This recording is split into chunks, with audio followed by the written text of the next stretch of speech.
दोस्तों, केजरीवाल सरकार राजधानी दिल्ली में जल्द ही एग्रीगेटर नीति लागू करने की कवायद में जुट गई है। अब किसी भी समय इसका ऐलान हो सकता है।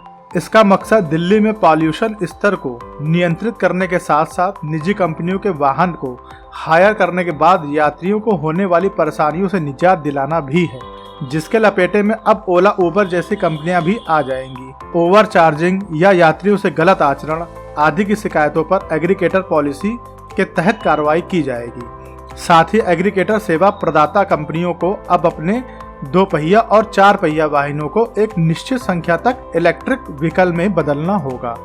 केजरीवाल सरकार देश की राजधानी में वायु प्रदूषण से निपटने के लिए बड़ी पहल करते हुए मोटर वाहन एग्रीगेटर स्कीम 2021 को लागू करने जा रही है।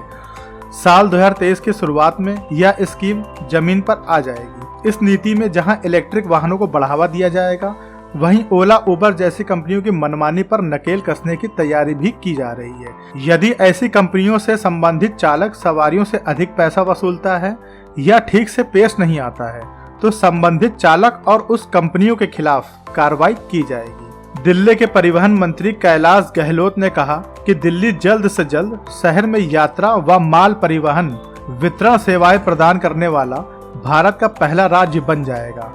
उन्होंने कहा, वाहन बेड़े को 100% इलेक्ट्रिक बनाने पर जोर दिया जा रहा है। इसके साथ ही नीति के अगले साल की शुरुआत में लागू होने की उम्मीद भी है।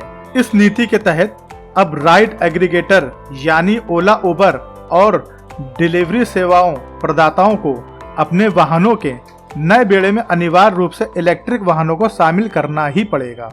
नीति की अधिसूचना तारीख से नए 2 पहिया वाहनों में 10% और नए 4 पहिया वाहनों में कम से कम 5% वाहन इलेक्ट्रिक सुनिश्चित करना पड़ेगा। अब एग्रीगेटर नियम में क्या क्या है, आइए आपको विस्तार से बताते हैं। दोस्तों, ये नियम 1 महीने में 15% या इससे अधिक शिकायतों वाले चालकों के खिलाफ उचित कार्रवाई करेगा। 1 वर्ष की अवधि में यदि 3.5 से कम रेटिंग चालकों की आती है तो उनको सुधारात्मक प्रशिक्षण दिया जाएगा। अकुशल चालकों के प्रदर्शन की निगरानी एग्रीगेटर और परिवहन विभाग द्वारा की जाएगी। यदि प्रदर्शन में सुधार नहीं होता है तो परिवहन विभाग को उनके वाहन बैच को समाप्त करने का पूर्ण अधिकार रहेगा। वाहन 8 वर्ष से अधिक पुराने नहीं होने चाहिए, ये इस नियम में मुख्य रूप से स्पष्ट किया गया है। वाहन में एग्रीगेटर का चिन्ह लगा होना चाहिए। यदि प्रदर्शन में सुधार नहीं होता है तो परिवहन विभाग को वाहन बैच समाप्त करने का पूर्ण अधिकार रहेगा।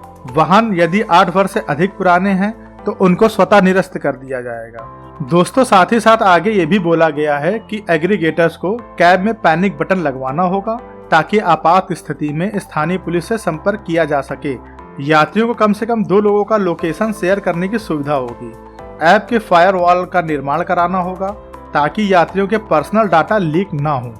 दिल्ली में संचालन के लिए परिवहन विभाग से लाइसेंस लेना होगा। कंपनियों को standard testing and quality certification से मान्यता प्राप्त करना जरूरी होगा।